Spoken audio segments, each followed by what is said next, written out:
Bon retour à vous, bienvenue si à l'instant vous joignez à nous sur Equinox Télévision, mesdames, messieurs, c'est 10-12, le Zénith qui vous retrouve pour la deuxième partie. Et dans cette deuxième partie qui nous conduira inéluctablement à 12 heures, on a encore des choses à se dire, on a des choses bien sûr à partager ensemble. Au lendemain, bien évidemment, de la fête de l'unité nationale, comment sont les Camerounais aujourd'hui? On a le sentiment quand même que beaucoup se demandent où on en est réellement avec l'État unitaire. On en parlera certainement dans les jours à venir parce que c'est bien sûr l'occasion et le temps de faire le bilan et l'avancement de l'État unitaire. Avant la petite pause, nous tentons à notre façon de revenir sur des questions évidentes concernant les faux diplômes au Cameroun, notamment dans les universités. Et Charles Abel Mbatchou, dont la colère exprimée ici, est revenu sur un certain nombre de faits et des réalités concernant les faux diplômes que l'on obtient très souvent à l'étranger et difficilement authentifiable. Je posais la question avant la pause, est-ce qu'il ne faudrait peut-être pas qu'en dehors du bureau d'équivalence des diplômes au Cameroun ou encore cette commission qui travaille autour de ces diplômes, Charles Abel Mbatchou, que peut-être l'État du Cameroun pense à mettre en place une institution forte qui aura pour mission de veiller sur l'authentification des diplômes à partir du ministère de l'Éducation de base, le ministère des enseignements secondaires et même du supérieur, afin de permettre aux Camerounais d'avoir des diplômes fiables aujourd'hui. Nous parlons et même les diplômes venant de l'étranger aussi. Nous parlons des doctorats. Oui. L'expression faux doctorat renvoie à ceci que celui qui a obtenu le doctorat n'a en aucun moment réalisé des entretiens, n'a dépouillé, effectué un travail d'archive, s'approprier le sujet, intégrer le terrain, maîtriser des logiciels et produits 600 pages. Donc, il ne l'a jamais fait. Nous sommes là dans les faux doctorats. Oui, on appelle ça faux parce que le gars n'a jamais fait de travail. Le processus. Il n'a pas respecté le processus. Il faut faire des recherches. C'est 600 pages, monsieur Michel Ngathiou. Il faut les rédiger, mot à mot, faire des recherches, descendre sur le terrain, faire des enquêtes, réaliser, rentrer, faire des images, rentrer, noter, écrire, aller déposer chapitre par chapitre. On passe le temps, on passe au fait. Il ne l'a pas fait, monsieur Michel Ngathiou. Voilà pourquoi on parle de faux doctorat. On arrive à ceci parce que l'université est gangrénée, permettez-moi l'expression, je mets entre guillemets, des cancres qui laissent passer cette autre cancritude. Parce que quelqu'un qui sait comment il a trimé pour avoir sa licence, Master 1, Master 2, qui est descendu sur le terrain, ce n'est pas en un an que vous pouvez avoir le doctorat, monsieur Michel Ngathiou. Après avoir respecté ça, il faut qu'on vous trouve une date, qu'on valide déjà, qu'on vous autorise à présenter votre travail, votre recherche, monsieur Michel Ngathiou. Cette autorisation peut vous prendre des années encore. Hein. Là encore, c'est un circuit de négociation terrible. Mais il faudra arrêter la date, la composition de votre jury. Encore là, c'est un autre travail avec d'autres négociations. Alors, monsieur Ngathiou, si ce faux arrive, c'est parce que l'université est polluée par une mafia sérieuse et bien constituée, bien huilée, qui dit, ok, on ne parvient pas à avoir de l'argent comme enseignant. On a des difficultés en temps politique à être maire, député, ministre, tout ce que vous voulez. Créons notre part des réseaux pour manger l'argent. Ça, j'insiste encore. Créons notre part. Vous parlez bien sûr des faux doctorats. Je parle des faux doctorats. Absolument. Rappelez-vous le tollé qu'il y a eu avec les doctorats professionnels. Toute la communauté universitaire s'est levée en disant on ne peut pas accepter un doctorat professionnel. Il s'appuie sur quoi? Sur quelle base? Quelle est la base sur laquelle s'appuie le doctorat professionnel? On a accepté licence professionnelle, master, mais un doctorat, on a mis le pied jamais. Vous vous êtes rendu compte que quelqu'un est entré, il est commissaire. 2 ans plus tard, il a le doctorat. Il a fait comment on dit doctorat professionnel. Après, vous entendez, remboursez-moi mon argent. J'avais donné 2 millions, 3 millions. Il y a beaucoup de responsables d'université qui sont poursuivis au pénal, monsieur Michel Ngathiou, à cause de cette affaire de doctorat professionnel. Beaucoup de responsables d'établissements qui ont encaissé l'argent pour cette affaire de doctorat professionnel. Alors, monsieur Ngathiou, les gars ont dit d'accord, on vous abandonne avec vos affaires de professionnels, là, on fonce dans le système académique. Comment faire pour rapidement avoir un doctorat? Comment faire? Ça se cause entre camarades, Ça se cause entre frères, ça se cause, on dit bon d'accord. Bon, si tu veux faire même dans quoi, on te cherche même un thème, on trouve le thème. Bon, tu vas même écrire. Vous savez qu'à l'université, on composait les papas qui arrivaient à une certaine époque à l'université, on composait pour eux. Hein. On composait pour eux. Ça existait à l'université, on composait la licence, on composait pour eux. Donc ces papas de l'université qui sont déjà des administrateurs, qui sont à la fonction publique, qui ne parvenaient pas à réfléchir, c'est les étudiants qui partaient composer pour eux. Alors on dit comment faire? C'est une question. Alors ça peut nous coûter revenir à combien? On dit non. Il y a 2, 3 jeunes gars là, je les mets sur le dossier, sur ton dossier, ils font les recherches à ta place, ils descendent. C'est nous qui allons valider, c'est quand même nous qui tenons encore les règles. D'accord. 1 an, on copie ici, on plagie là, on copie là, on jette ici, on copie, on colle là, on fabrique quelque chose. Vous vous rappelez qu'en l'espace de 2 mois, on a retiré les doctorats à 2 personnes. À l'université à Yaoundé, si je me trompe, et à Yaoundé, on a retiré les doctorats à les diplômes à 2 personnes parce qu'on estimait que il y avait des points d'interrogation sur ces différents doctorats. Alors, beaucoup d'étudiants inscrits en doctorat ont posé, non, c'est là dans les écoles doctorales, on dit, ça ne va pas parce qu'il y a beaucoup de personnes qu'on a vues, qu'on n'a pas vues œuvrer, qu'on n'a pas vu trimer, mais qui ont soutenu en un temps record des doctorats. Là où ça coince, les gars vont chercher les petits pays comme le Tchad. Excusez-moi, c'est pas un petit pays. Pardonnez-moi. Si je le dis pas pour offenser mes amis tchadiens que je respecte et que j'aime beaucoup. On va dans les autres pays d'Afrique, on cherche des diplômes, on cherche une université, on remplace 2 ou 3 personnes là et on dit bon voilà, fabrique-moi un petit truc. Les gars reviennent avec des diplômes au Nigeria, on revient avec des diplômes, des doctorats. Ça pollue le système. Pourquoi, monsieur Ngachou?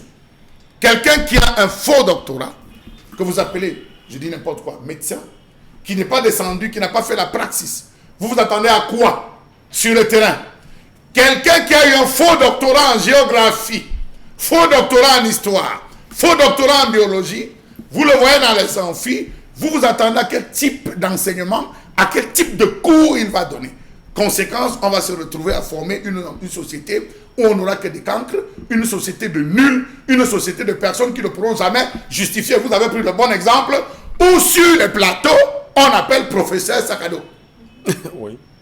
Mais des personnes qui entrent dans le milieu universitaire disent que toi, je connais comment tu as eu ton doctorat. Je connais. Non, oui, mais c'est ça. Le drame, c'est que tous ceux qui arrivent derrière, tous ceux qui ont conflit de responsabilités, qui portent affreusement le titre de docteur, monsieur Ngachou, se retrouvent à être des pantins qui n'aideront véritablement pas à l'éclosion du Cameroun. On va dans un instant prendre les messages de la piste. Oui. J'ai l'impression que vous voulez faire une petite vidéo. Oui, et puis la lutte contre l'impunité est centrale dans cette affaire parce que ils avaient parlé tout à l'heure des réseaux. Effectivement, c'est la lutte contre les réseaux qui bloque le problème, c'est que vous savez qu'à Yaoundé, par exemple, la zone de Bonamoussadi, qu'on appelle affectueusement Bonas, dans les millénaires estudiantins, est connue pour la fabrication, la confection. C'est devenu un laboratoire de faux diplômes. Ça, c'est connu par les autorités.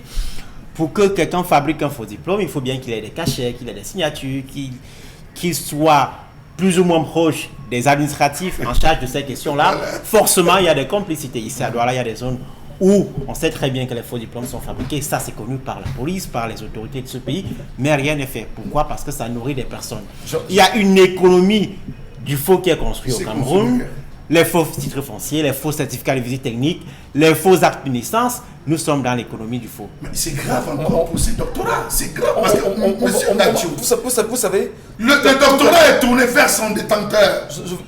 Géraldine avait une petite vidéo à faire. Oui, c'est que vous demandiez tout à l'heure à Charles Hamel s'il ne fallait pas mettre sur pied une autre instance pour régler. Une institution réelle pour au mieux contrôler. Monsieur Michel Ngachou, les chiens ne font pas les chats. Le système de gouvernance est établi de telle sorte que tout ce qui sera produit ne sera que son reflet.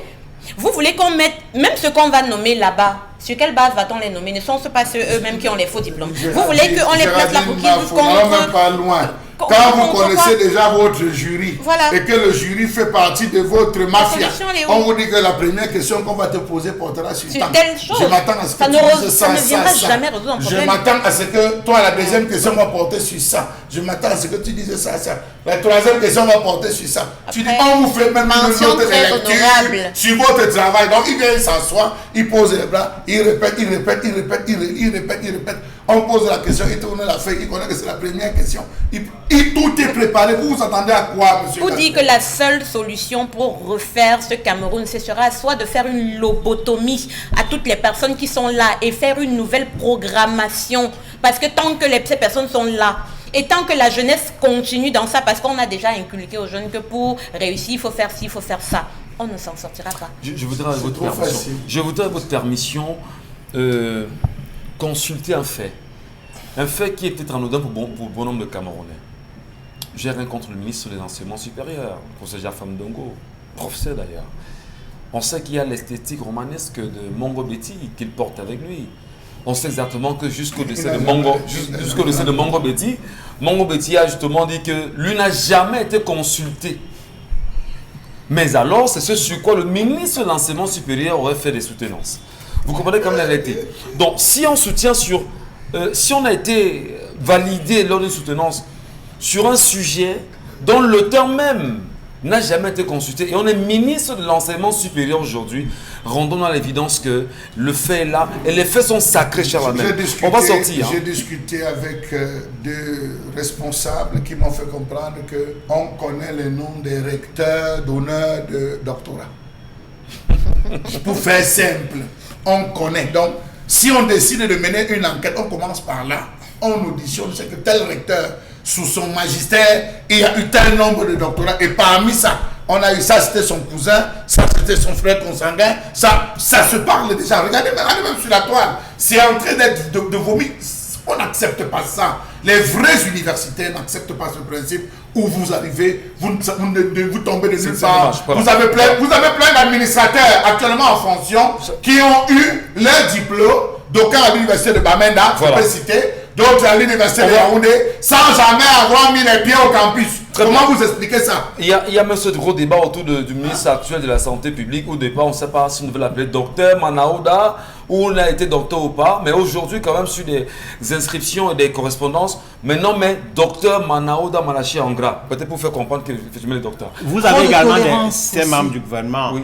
Ça, c'est un cas. Vous avez un membre qui a récemment soutenu à l'université de Douala très rapidement un doctorat express dans un domaine où il n'a pas une formation initiale. Lorsqu'on voit la rapidité avec laquelle les choses sont passées, on peut quand même se poser des questions. Donc, ça, ce que Chalamel a appelé les doctorats Luculux, ça dit qu'on vous délivre ça rapidement. Les brillants étudiants, j'en discute avec certains, ils vous disent, dans les milieux universitaires, c'est connu, il y a des cabinets qui fabriquent les doctorats. C'est connu dans ce pays, à hauteur de millions de francs CFA. On vous fait ça. Donc, il y a en quelques mois, vous soutenez, et puis voilà, vous avez votre doctorat. Vous êtes 30 en classe, mais vous êtes 30 personnes inscrites, c'est-à-dire qu'on fait la prouve avec ces 30 personnes, mais vous êtes toujours 15 en classe. Voilà. Et à la fin, on vous donne les résultats, on vous dit les 30 ont été admis. Comment ils ont travaillé? Pourtant, vous n'avez jamais vu vos camarades de classe. Ils ont fait leurs travaux. Mais on vous dit qu'ils ont réussi. Il faut encourager les jeunes à travailler parce que ce qui est dans le fond. Mais comment encourager les jeunes à travailler avec un tel système? Non, il faut travailler parce qu'ils savent, on sait très bien que le pays ne va pas rester comme il est. D'accord? On les décourage. On les décourage parce qu'entre toi qui as eu un faux diplôme et quelqu'un qui est vraiment allé à l'école, qui a squatté, qui a tout fait, qui a réussi à avoir ça, qui n'est pas recruté, par la fin, il se décourage. Le mensonge n'a pas de longue jambe, Michel Gachou. Rien n'est définitif. Les dérives que nous dénonçons là ne sont pas les dérives qui vont rester éternellement ancrées au Cameroun. Il y aura un changement dans ce pays et ce jour-là, les choses reviendront à l'ordre. Ceux qui font de faux doctorats ont besoin de s'appuyer sur de brillants sujets. Les faux doctorats qui sont fabriqués dans les cabinets dont parlait Charles Bachou tout à l'heure sont les faux doctorats les doctorats express.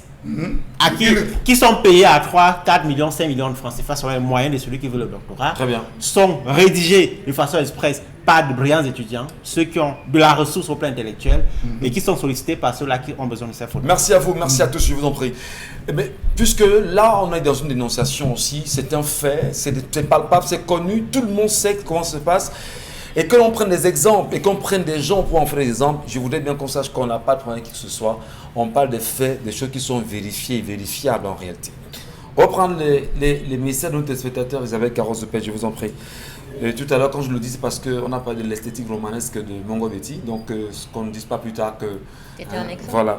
Mais surtout, on se rend compte qu'il y a tout ça un réel chantage pour ceux qui sont sérieux et qui veulent obtenir leur doctorat de façon rationnelle. Rappelez-vous qu'entre 2011 et 2017, allez voir, je vous sais juste ces 5 secondes, tous ceux qui ont obtenu des doctorats dans la gestion du processus électoral au Cameroun, allez voir, vous allez voir les doctorats option X, doctorat option, allez voir, et à partir de là, peut-être vous vous ferez une idée sur comment est-ce que certains doctorats et jusqu'à quel point les ramifications sont poussées pour l'obtention de ces doctorats. Merci. Parce que lorsqu'on va vous la faire, vous allez entendre docteur tel spécialiste de la gestion du processus, vous le voyez sortir, quelqu'un qu'on a préfabriqué, on vous sort dans quelle école il était, combien il a obtenu, pourtant au fond, c'était pour servir une cause. Peut-être pas non. Isabelle, lisez-nous des messages, je vous en prie, c'est important. Et on prend les notes et on va réagir plus tard, je vous en prie, parce qu'ils sont très nombreux à nous laisser. Raciste depuis Yaoundé. J'aimerais dire que je suis dans un corps des forces de sécurité et à l'école, nous nous sommes retrouvés avec des camarades qui ne pouvaient même pas écrire leur nom, alors qu'il fallait avoir un minimum pour être admis. C'est grave. C'est un exemple qui n'est pas loin de l'obtention des faux diplômes. Et même des faux doctorats d'ailleurs. Qu'est-ce que vous pensez d'une personne qui après avoir pris comme ça, a refait son acte de naissance et avoir des diplômes et aujourd'hui est doctorant? On connaît même au sein de l'administration plein de personnes qui ont obtenu des postes avec le diplôme de leurs frères. Bien sûr. Oui. Ils sont là, on connaît. D'autres qui ont ramassé les diplômes de leurs frères pour se retrouver là où ils sont, on connaît. Pourquoi vous riez? On connaît. C'est connu de tous. Mais ça dit quoi à personne? Allons-y. Au sujet du thème, le faux part toujours des maisons mères, sauf que dans le faux, il laisse toujours des traces qui les exposent. Mayo Diboma depuis Douala. Parlons de faux diplômes. Dans notre pays, le Cameroun, qu'est-ce qui est encore contrôlé, dirigé dans notre pays? On a déjà pour coutume de dire que mon frère ne peut pas être en haut du manguier et je consomme les mangues non mûres. Alors nous, on observe seulement... nous, les personnes qui n'avons pas encore planté les manguiers dans notre jardin familial, signé Fabrice depuis Manengolé.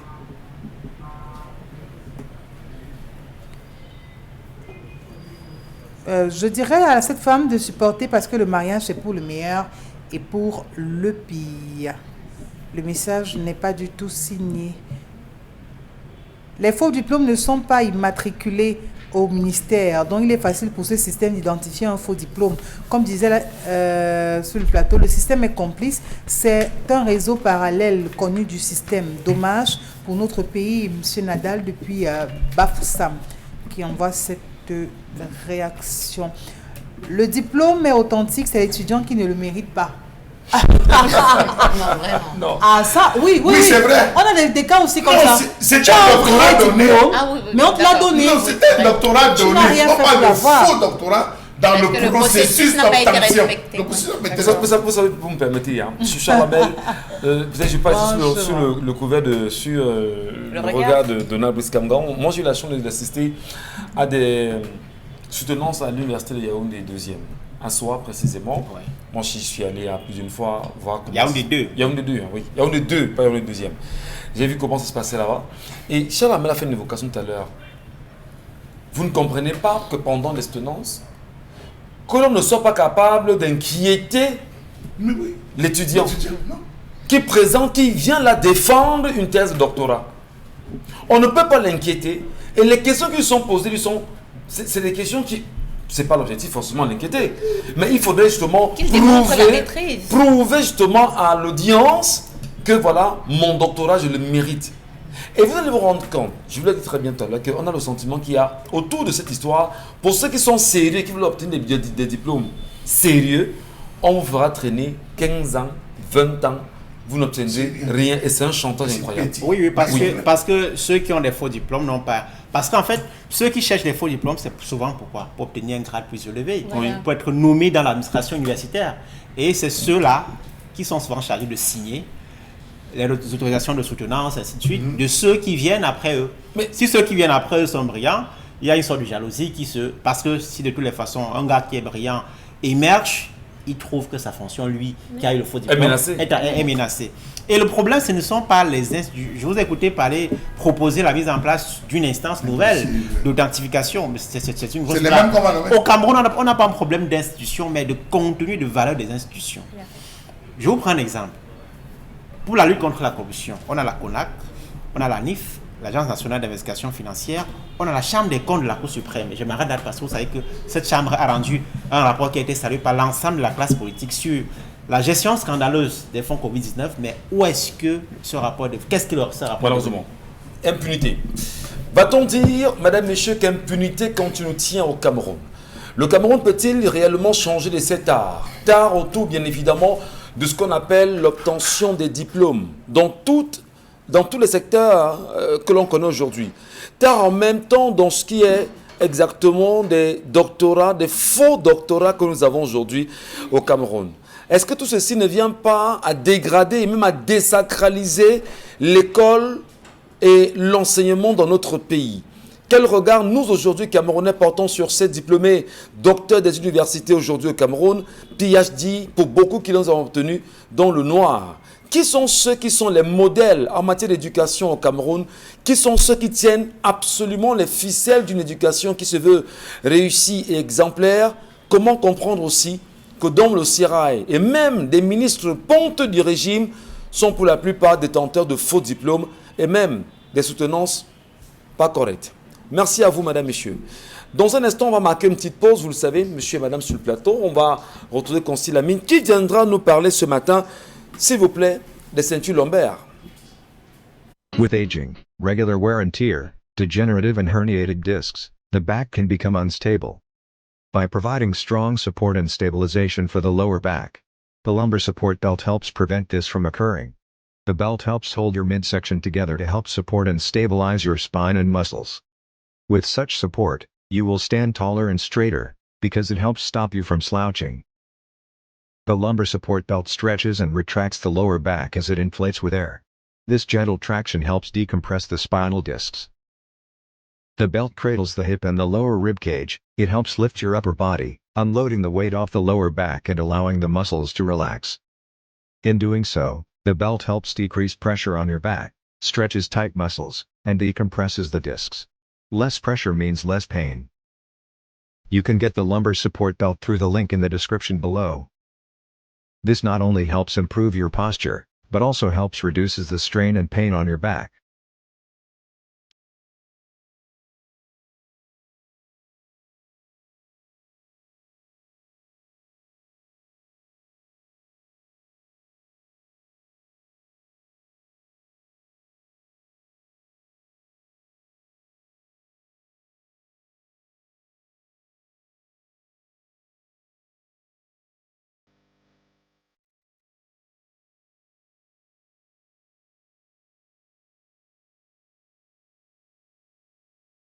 That is all.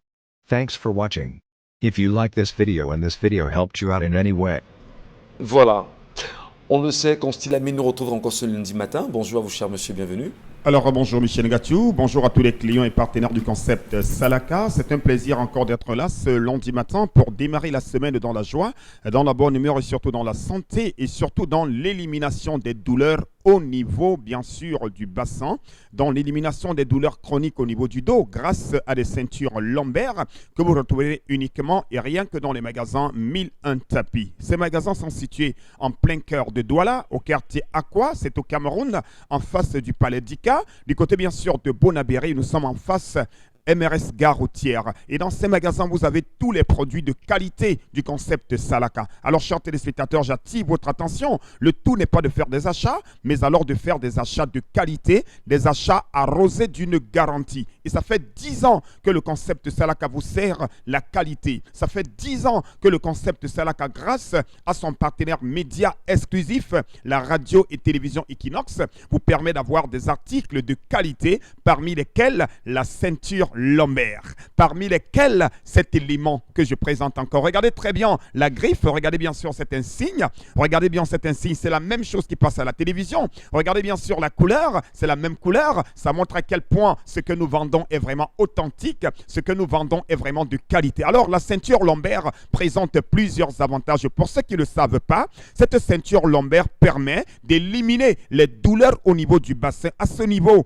on a du mal à sauter comme la tisse, on a du mal à courir, on a du mal à monter les escaliers parce que le bassin ne donne pas. Pour éliminer ces douleurs-là, il y a une seule solution, c'est de porter régulièrement la ceinture lombaire. Oui, cette ceinture lombaire, elle est vendue avec garantie. La ceinture lombaire permet également d'éviter, d'éliminer les douleurs chroniques au niveau du dos. Donc ceux qui ont des douleurs chroniques au niveau du dos, je vous recommande de porter la ceinture lombaire. Vous avez été victime d'un AVC qui vous a causé des problèmes au niveau du bassin, la ceinture lombaire, c'est la solution. Vous avez été victime des nerfs sciatiques, ça fait très mal. On s'assoit et à peine on se lève, on ressent un claquement à ce niveau. Ça, c'est les nerfs sciatiques. Donc, pour éviter cela, il est important d'aborder régulièrement sa ceinture lombaire. On peut faire le sport avec, on peut courir avec, on peut aller au champ avec sa ceinture lombaire. Et surtout, cette ceinture lombaire, elle est également conseillée à tous ceux-là qui parcourent les longues distances comme chauffeur. Alors pour éviter les douleurs au niveau du bassin après une conduite, il est important de porter sa ceinture lombaire. Elle permet également de prévenir les douleurs au niveau du bassin. Elle est également préventive, cette ceinture lombaire vendue dans les magasins Milan Tapis. Nous sommes en train de célébrer cette semaine la fête des mères qui va se célébrer dimanche.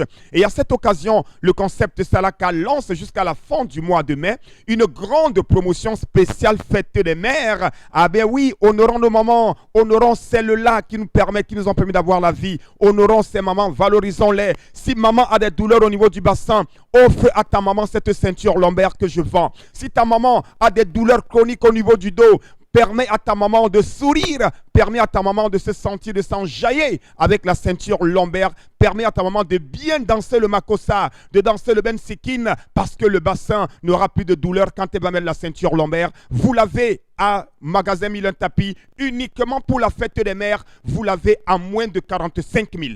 Je dis bien une ceinture lombaire avec un guide d'utilisation que voici. Une ceinture lombaire avec un élément qui permet d'augmenter la taille. Une ceinture lombaire avec la pompe, la même pompe qu'on présente à la télévision, vous l'avez à moins de 45 000 francs. Mototenye sengalemba tatan basango na banyango pesanangonde di binyo sengalemba boam. You di see me, I see you. Just come from magasin Milan Tapis and take your ceinture for lomba. On appelle ça en espagnol godinha lombaire. Godinha lombaire, au bénement, moins de 45 000. Appelez dès à présent et soyez parmi ceux-là qui vont l'avoir à moins de 45 000 francs dans les magasins Milan Tapis. Livraison dans tout le Cameroun et dans certains pays africains. Merci infiniment à vous, merci pour ce passage. C'était son comptoir et il nous présentait bien sûr les ceintures lombaires. Madame et Jean poursuit l'émission et comme vous le savez, chaque matin, nous tentons tant bien que mal de retourner sur les réseaux sociaux et de comprendre ce qui a retenu l'attention de bon nombre de Camerounais et bon nombre d'internautes qui s'arrêtent sur ces sujets. Déjà, le week-end était un week-end long, oui. Les images, que ce soit du défilé, peut-être on va les exclure en réalité parce qu'on voudrait ici respecter certaines données, quoi qu'il en soit, parce qu'il y a également d'autres responsabilités en tant que télévision, mais aussi en tant que journaliste et même animateur aussi des étranges d'antenne. Et Isabelle Carozepet a choisi bien sûr de nous ramener sur d'autres sentiers ce matin. D'autres sentiers parce que ça devient tellement, mais alors tellement récurrent, on se pose bien la question de savoir ce qui se passe dorénavant sur nos routes parce qu'on ne se passe plus une semaine sans qu'on ne dénombre des pertes en vies humaines assez explosive avec bien sûr pour cause des accidents de la route. Et cette fois-ci, c'est du côté de Ndokoti où on a malheureusement enregistré cet accident le week-end. C'était plutôt effroyable de voir ça, un dimanche plutôt très compliqué ou du moins difficile à vivre pour ces témoins, les personnes qui étaient là au moment où cet accident se produisait malheureusement de ce côté-là où ce camion a perdu ses freins. Pour quelle raison que c'est passé, on ne sait pas. Du moins, il venait de côté de Ndok-Sibi. Pour ceux qui maîtrisent bien le carrefour Ndokoti à Douala, le camion venait du côté de Ndokoti, a perdu ses freins et s'est malheureusement retrouvé donc sur plusieurs. Il a percuté voiture et moto. bilan plutôt lourd. On a parlé de 3 morts à l'instant sur le carreau, d'autres blessés qui ont été conduits à l'hôpital de district de Logbaba. Rien qu'à voir l'état de ce véhicule, vous comprenez bien qu'il n'était pas aisé pour ses occupants de pouvoir sortir de là sain et sauf. Vous regardez les motos aussi. Sur la chaussée aussi, on a des personnes sous le camion. Disons pour moi que ce n'est pas la première fois qu'à cet endroit précisément en Ndokoti on enregistre ce type d'accident ou alors qu'on a des morts à la suite des camions qui perdent des freins. Comment ça s'explique? Les contrôles, encore des visites techniques n'appartiennent qu'aux autres ou alors ça se fait comment? Des questions sans réponse, mais dans tous les cas, les familles sont en pleurs, malheureusement. Et si on convoque bien sûr ce matin l'artiste Mbalaro qui disait que la route ne tue pas, c'est nous qui tuons. La route, à un moment donné, tue quelquefois parce qu'il y a des nids de poules et parce qu'il y a des nids même d'éléphants. Cette route peut tuer. Nous aussi, nous pouvons s'entretuer sur nos routes. Et lorsqu'on regarde ce qui s'est passé hier, Juradine Mafo, cette image, celle-là, de cette moto qui est au sol, sur laquelle se trouvait un conducteur d'engin à 2 roues, ils sont 3 sur le carreau aujourd'hui. Quel commentaire vous suggère ce phénomène et cette dernière actualité? Vous savez, à force d'adresser des condoléances aux familles des disparus, partis si brutalement dans des accidents de circulation, on a le sentiment que plus on va le faire, plus à un moment donné, on ne va plus éprouver aucune vraie compassion parce que, vous savez, l'exposition à des phénomènes comme ça, avec le temps, ça transforme. Donc, on va simplement dire que si on est dans un pays de faux doctorats, on est également dans un pays de fausses visites techniques et les conséquences sont celles qu'on peut voir. Comment est-ce que les freins ont lâché tout d'un coup? Est-ce que véritablement ce camion qui circulait avait une visite technique qui pouvait lui accorder justement cette capacité à se mettre en route? Autant de questions, on ne saura peut-être pas ce qu'on a aujourd'hui, c'est nos yeux pour voir les dégâts que cela a causé. Il faut également interpeller les gens parce que c'est un manque de conscience, parce que très souvent on fait les choses dans notre intérêt, on ne regarde pas les conséquences sur les vies des autres. Si vous pensez que vos freins ou bien que la voiture a une certaine défaillance, ne pensez pas seulement à votre vie, mais pensez à toutes ces vies que en ne suivant pas bien ou en ne contrôlant pas bien votre véhicule, vous exposez. Et parce que très souvent, voilà, on ne mesure pas et ce manque de conscience là cause les dégâts qu'on voit et c'est dommage. Encore des morts justement sur une route aujourd'hui chez Alain Bachou. Ndokoti brille et c'est pas la première fois qu'on a des cas d'accident là-bas et des engins qui perdent leur frein là-bas. Et généralement, il faut penser quand même qu'il y a un sérieux souci au niveau des visites techniques, mais précisément en Ndokoti. Pourquoi Ndokoti encore? Monsieur Ngachou, lorsque vous vous placez en Ndokoti, d'abord, qui respecte quoi en Ndokoti? Je voudrais d'abord saluer. Qui respecte quoi les policiers en qui Ndokoti? Qui respecte quoi en Ndokoti? On ne respecte rien en Ndokoti. C'est sur le trottoir qu'on fait la vente à la sauvette. C'est sur le trottoir qu'on vend les beignets haricots. C'est sur le trottoir qu'on vend les montres, qu'on vend les lunettes. C'est sur le trottoir qu'on urine n'importe comment.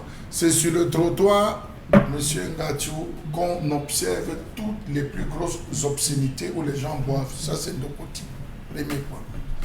Deuxième point, quel est le stationnement, le lieu aménagé pour permettre aux bensikineurs de stationner en Ndokoti? Quel est le lieu qu'on a prévu? Je pense que c'est Douala 3, que la mairie de Douala 3 a prévu pour aménager en termes de stationnement des motos. Sortant du tunnel pour rallier Ange Raphaël. La plus grosse difficulté n'est pas la montée, mais les motos qu'il faut esquiver et les vendeurs. Et ça se laisse faire, on laisse faire, on applaudit, parce qu'on se rend compte, monsieur Ngachou, que là-bas encore, on parle de grosse impunité. À l'époque où il y avait eu des désordres en Ndokoti, on avait installé, je crois, une petite base de gendarmerie, où les gars étaient là avec l'eau, et Mami Wata, et puis des bâtons. Les Bensikis n'ont respecté le temps de leur présence. Un temps soit payé, ils sont partis, qu'on est revenu à ce même désordre. Ce qui suppose que quoi? Quand vous longez, est-il autorisé à un taximan de déposer quelqu'un le long de la montée du tunnel? Que non. Non. Que non, monsieur Mathieu. Interdit. Vous traversez cette zone avant de déposer. Mais c'est à cette zone que tout le monde dépose qui il veut, que Bensikina s'arrête pour charger qui il veut. L'incivisme des piétons aussi, en nos côtés. On ne respecte rien. Je vais de manière graduelle. Monsieur Ngatchou, il y a un jeune mécanicien même qui s'est installé au virage. Il y a un petit mécanicien qui pompe sur les motos, Bensikine. Ça crée un embouteillage fou. Ça ne dit rien, ni aux autorités, ni aux forces de maintien de l'ordre qui sont présents. Le dernier point, c'est les camions. L'accident, tout propriétaire de véhicule sait qu'à tout moment, votre frein peut vous lâcher. J'épargne parce que Géraldine a déjà soulevé la question des visites techniques. À tout moment, vous avez soit le frein qui peut vous lâcher, soit qui signale, soit la pédale d'embrayage, soit. Vous avez c'est des inconvénients qui peuvent arriver à tout le monde. Est-ce qu'on est là dans une situation d'un inconvénient, d'un accident subit? Oui, peut-être, oui ou non. Les spécialistes nous diront. Pourquoi est-ce que le cas est grave? Parce qu'il y a l'incivisme littéral et total. C'est pas la première fois qu'on a eu un jour un 20 morts, monsieur Ngatchou, où un camion était descendu chargé, il avait écrasé véhicule, il a écrasé. Ça n'a dit rien à personne, on a dit laisser les faire. Rappelez-vous que lorsque l'ancien, je pense, préfet, c'était Maché, si je ne me trompe pas, c'était Bertrand Maché qui était venu comme préfet de la ville, si je ne me trompe pas, c'était Maché, je m'en rappelle. Bertrand Maché a été préfet du gouvernement. Lorsqu'il est arrivé, dans son discours, la première chose qu'il avait dit, c'est je vais m'atteler à redresser Ndokoti. À peine a-t-il fini qu'il a été appelé par son supérieur et qu'il a dit que tu touches à tout, sauf Ndokoti. Tu veux que mon poste soit menacé? Nous avons relayé, monsieur Ngatchou, disant que vous touchez à Ndokoti, il y aura émeute dans la ville de Douala, parce que c'est en Ndokoti qu'on se débrouille. C'est en Ndokoti que tout le monde, c'est le poumon de la ville, on vend tout, n'importe où, n'importe comment. On ne peut pas. Est-ce que vous dites vraiment, je pense qu'il y a un problème? Là, nous parlons en tant que citoyens camerounais. Nous tous, nous transitons par Ndokoti quelquefois pour allier nos domiciles. La petitesse de la chaussée, commençons par ça aussi. L'étroitesse de la chaussée, vous avez mentionné, ça peut faire beaucoup de mal à ceux qui nous regardent de ce côté de Ndokoti. Les gens ne s'installent pas seulement sur le trottoir jusqu'à la chaussée. Les gens sont installés sur la chaussée. Allez justement en face, comment vous appelez ça? Non, du côté de la station Tradex. Oui, mais je sais les gens sont installés sur la chaussée. Des gens ont versé des marchandises sur la chaussée.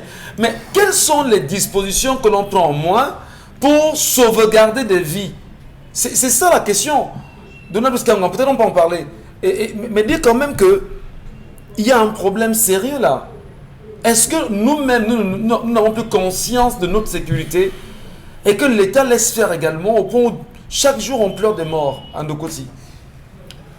Oui, l'absence de confiance, de conscience, de prise de conscience, elle est collective, mais aussi individuelle. D'abord, je pense qu'on a eu beaucoup de chance pour cet accident parce que pour qui connaît la densité de la population, lorsqu'on vient de Tradex pour le tunnel, si ce camion avait perdu l'usage de ses freins à ce niveau-là, on compterait au moins 10 morts. Lorsqu'on connaît la densité à ce niveau. Donc, on a eu la chance que le camion venait de Dorsimbi et se rendait à Niala. Et que c'était un dimanche, parce qu'il faut noter que voilà. le luxe aussi. Donc, c'était à une certaine heure. Si ça avait été Tradex, vraiment, ce serait peut-être un deuil national. Deuxième chose, sur les circonstances, ce camion, comme on l'a dit, a perdu l'usage de ses freins. Est-ce que ce camion était habilité à circuler? Est-ce que le camion avait un certificat de visite technique? S'il avait, est-ce que c'est un certificat qui a été délivré sur la base d'une inspection sérieuse de l'état technique de ce véhicule? C'est une question qu'il faut poser lorsqu'on connaît la confusion et la corruption qui est autour de la délivrance des certificats de visite technique au Cameroun. Mais effectivement, la question d'un civisme en Ndokoti sont des questions qu'il faut pouvoir adresser. J'ai l'impression sur ce plan-là que le gouvernement a choisi de faire du panse-pilatisme parce que, justement, n'ayant pas de solution au chômage chronique des jeunes, on s'est dit, on peut les laisser en tout cas se débrouiller sur les motos, quitte à mourir sous les camions, comme c'est le cas là, au risque, évidemment, d'adresser de façon sérieuse, en profondeur, avec tous les aspects que cela implique, cette question sérieuse des accidents à la circulation, des acteurs du transport, parfois inciviques, les risques sont importants pour la stabilité du pouvoir finalement. Merci infiniment. Je voudrais faire une petite mention pour ceux qui nous regardent ce matin du côté du camp Yabassi. Parce que là-bas au camp Yabassi, on va peut-être pas, c'est peut-être pas la même configuration, mais dire qu'il y a un problème aujourd'hui avec l'incivisme. Au camp Yabassi, des gens ont pris sur eux d'occuper des espaces sur la chaussée. Qui sont ceux qui occupent des espaces sur la chaussée? C'est-à-dire qu'ils payent des espaces sur la chaussée. Et là, ici, il n'y a pas des étrangers nigérians qui, pour la plupart, sont là-bas. Les Camerounais vous disent que nous, on est au camp Yabassi, on ne parvient même plus à vendre un ou deux éléments, une ou deux pièces, et à prendre un petit espace. Enfin, je dis que je suis quelqu'un au tronçon. Quand vous prenez un espace, le Biafra lui sort, il va rencontrer la police pour ce qu'ils m'ont rapporté comme information. Et que j'essaie de vérifier à mon niveau, le Biafra apparemment ont vraiment une même mise sur le commissariat qui n'est pas trop loin de là. Monsieur Ngatien, voilà. Vous allez loin. Pardon, restez à côté de nous. À la douche. Le maire de la ville a dit quoi? À la douche. À la douche. Oui. Restitution le trottoir aux piétons. Oui. Voilà. Restituer le trottoir aux piétons. Le piéton a le trottoir là-bas à la douche. Vous êtes parti loin avec les Nigérians, laissez-les. C'est une autre république, le camp Yabassi. Restons à la douche, ce qui est Camerounais, la ligne là. Est-ce qu'on a réussi à faire partir les gars qui tirent? Non, je vous dis que le camp Yabassi, même la présidence de la République ne peut pas gérer le camp Yabassi. C'est une autre république là-bas, monsieur Natou. C'est le pouvoir financier qui contrôle cet axe. Et si vous imaginez qu'il y a des gens dans leur tapis, dans leur bureau à Yaoundé, qui prennent allô, Oga? Oui. Tu m'envoies telle pièce, je t'envoie. Bon, on quitte les ranges. C'est des coups de fil. Ces gens, vous ne pouvez pas imaginer. Je dis, c'est une autre république. Laissez-les. Vous avez vu seulement qu'on a touché les intérêts des Nigériens. Tout un ambassadeur, on a déplacé les responsables depuis le Nigeria pour venir discuter avec l'État du Cameroun concernant leur ressortissance qu'on ne peut pas. Qu'on libère l'axe de la douche. Si on réussit à libérer l'axe de la douche, on va libérer nos côtés. Voilà. Allez, autre sujet, Isabelle Carole. Parlons de Benjamin Didier Bamlok cette fois pour parler justement de cette situation, ou du moins de ce secrétaire général démissionnaire de la Fédération camerounaise de football, interdit désormais de sortie du territoire national. C'est du moins une note signée donc, du procureur de la République du pays. Sa démission le 18 mai 2022. Après survient donc cette interdiction qu'il faut dire, et on parle de ce qu'il serait, il fait actuellement dans l'objet d'une poursuite judiciaire et aurait pris du matériel appartenant à la dite institution à son départ. Il serait aussi accusé de mauvaise gestion financière et de soupçons de magouille dans les marchés publics. Et il faut dire qu'à l'annonce de son interdiction de sortie du pays, ce dernier n'est pas passé par quatre chemins, a d'ailleurs fait un commentaire assez dur, dira-t-on, dans tous les cas à chacun de pouvoir apprécier, mais il dit: le temps est le meilleur juge, le silence n'est pas une faiblesse. Enfermer un animal dans une cage et donner-lui des coups, mais ne soyez pas surpris qu'il brise la cage et qu'il se mette à mordre. Poussez-le à bout vous en ferez les frais. C'est pas mon intention car je ne souhaite pas me dénaturer, mais si on doit arriver là pour que ça s'arrête, alors préparons-nous à marcher dans la boue. Moi, je suis déjà, malgré moi. A-t-il donc commenté après cette annonce d'interdiction de sortie du pays? On comprend que les jours qui arrivent seront davantage plus chauds. Il y aura assez de rebondissements. Dans tous les cas, il digère très mal cette information. 4 questions, bien sûr, en ce moment au niveau de la Fédération camerounaise de football, où on nous regarde là-bas à Tingaï déjà. Qu'est-ce qui se passe avec Samuel Eto'o-Fils? Est-il justement le mal-aimé de la Fédération camerounaise de football? Samuel Eto'o-Fils apporte-t-il la lumière que beaucoup avaient attendue de lui et souhaitaient justement le voir mettre en place? Samuel Eto'o-Fils sera-t-il justement le paria du football camerounais aujourd'hui? Samuel Eto'o-Fils, comment comprendre que sous son magistère qu'il y ait tant de soucis? Autre élément, y a-t-il des choses cachées, des vérités cachées entre autres.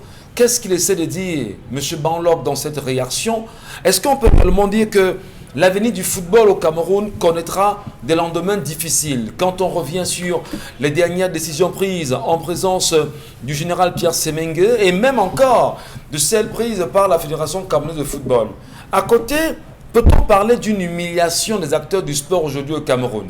Qu'est-ce qu'on peut bien gagner à vouloir humilier certains? Et peut-être plus tard, doit-on dire que nous sommes véritablement au cœur d'une vraie mafia, la mafia du football? Est-ce que Banlok peut parler? Le laissera-t-on justement? Est-ce qu'on pourra laisser à Banlok l'occasion justement de dire ce qu'il sait dire? Pourquoi l'humilier aujourd'hui et l'interdire de sortir du pays? Qu'est-ce que ça peut créer comme choc? Élément de réponse de Blaise Kamgan.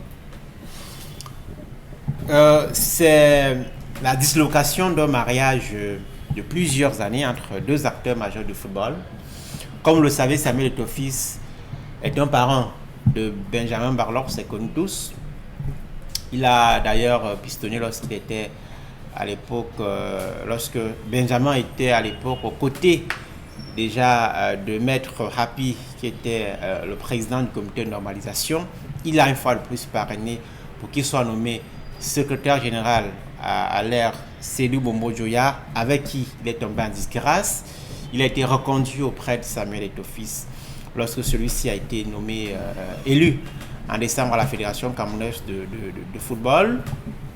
Les deux sont à couteau tiré sur la gestion de l'administration de la FECAFOOT. Comme vous le savez, le secrétaire général dans toute l'administration est la cheville ouvrière de l'administration. La FECAFOOT n'échappe pas à cette règle, sauf que Didier Benjamin estime que Samuel Eto'o-Fils a personnalisé l'administration de la FECAFOOT. Vrai ou faux, il faut fouiller les éléments concrets pour pouvoir affirmer que c'est vrai. Mais la célérité avec laquelle les choses se mettent en place ne peuvent pas laisser les analystes indifférents, puisque on sait qu'après sa démission plutôt très agitée, avec des mots extrêmement durs à l'endroit de son ancien parent désormais, il lui a été demandé à l'ancien SG de venir remettre les clés, les véhicules de fonction. Je comprends d'ailleurs pas pourquoi est-ce que on peut démissionner et s'en aller avec le véhicule de fonction, puisque c'est un bien public. Est-ce qu'il a eu l'intention de partir du Cameroun pour se soustraire à la justice éventuellement s'il y a des actes de malversation, des irrégularités dans l'exercice de ses fonctions? Il doit pouvoir être interpellé pour répondre de tout cela. Mais nous sommes également dans un environnement où la justice ne travaille pas de façon sereine. On connaît toutes les manipulations et les instrumentalisations qui peuvent se mettre en place lorsqu'on veut régler les comptes à un tel ou à un tel. On l'a vu, même certains acteurs du gouvernement qui sont tombés en disgrâce à un moment donné n'échappent à cette règle. Géraldine Mafo, commentaire. Ce que je pourrais dire, c'est que le processus d'assainissement est une tâche plus ardue généralement qu'une nouvelle construction en terrain vierge. Ce que Samuel Eto'o-Fils essaie de faire aujourd'hui est vraiment difficile et je pense qu'il était préparé à avoir des dissidences comme jusqu'à même celle de son secrétaire qui jadis jusqu'à récemment était son poulain. C'est tout à fait normal.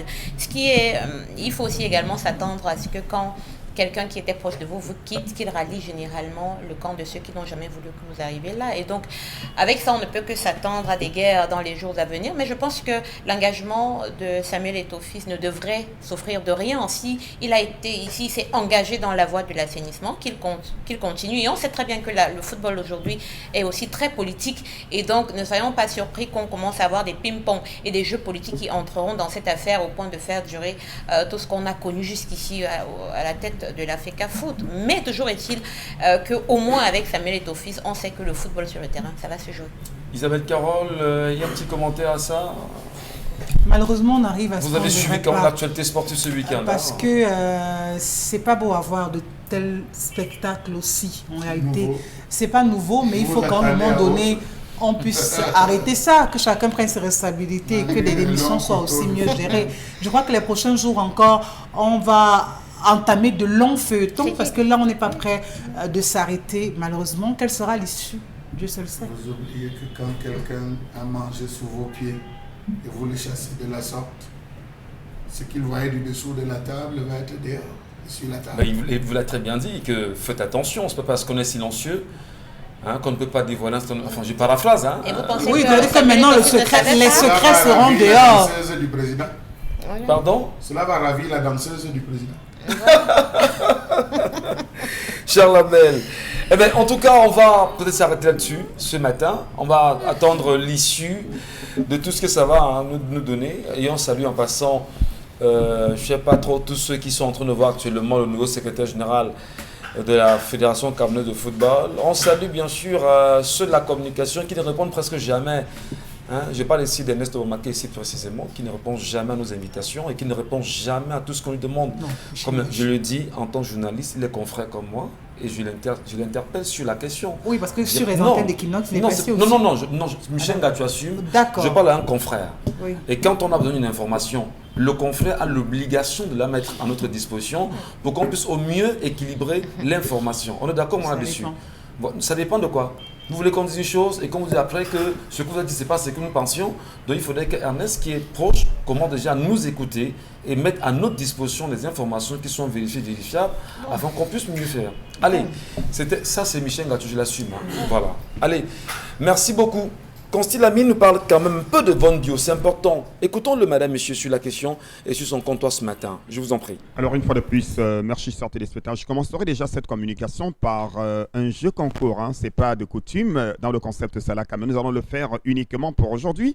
Nous allons permettre aux auditeurs d'envoyer un SMS tout en nous donnant le nom d'un produit qui a été en rupture de stock depuis plus de 2 mois et qui est de retour dans les magasins 1001 tapis. Donc, vous nous donnez le nom de ce produit, vous nous donnez son prix, que ce soit par appel ou c'est mieux par SMS.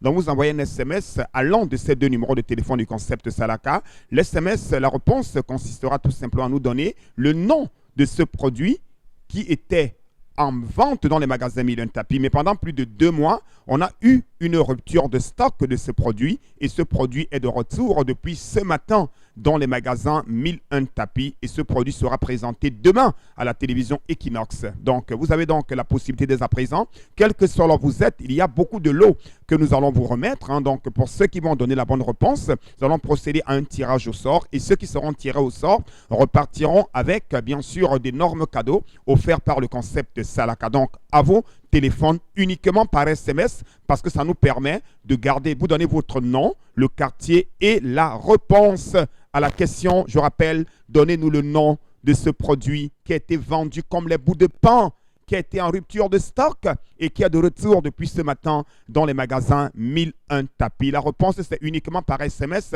allant de nos numéros de téléphone, ou alors les deux même si vous voulez, ça dépend de vous. C'était donc là la question du jour avec ce grand jeu concours organisé par le concept Salaka. Et vous aurez comme ça de temps en temps les jeux concours tout au long de cette année 2022 à l'occasion de la célébration des 10 ans du concept Salaka. Donc restez tout simplement connectés à l'émission 10-12 le Zénith et surtout au concept Salaka. Alors à l'instant, rapidement, le Von Bio. Oui, Michel Gachou. Je fais savoir justement qu'on est très blanc justement. On va poursuivre cette vente demain. Bien entendu. Donc, je vous en prie. Allez, merci. Merci beaucoup. Merci à vous. Madame, Messieurs, passez une excellente journée dans l'espoir de vous retrouver demain, toujours en santé. Et on parlera du Cameroun avec fierté. Bonne journée.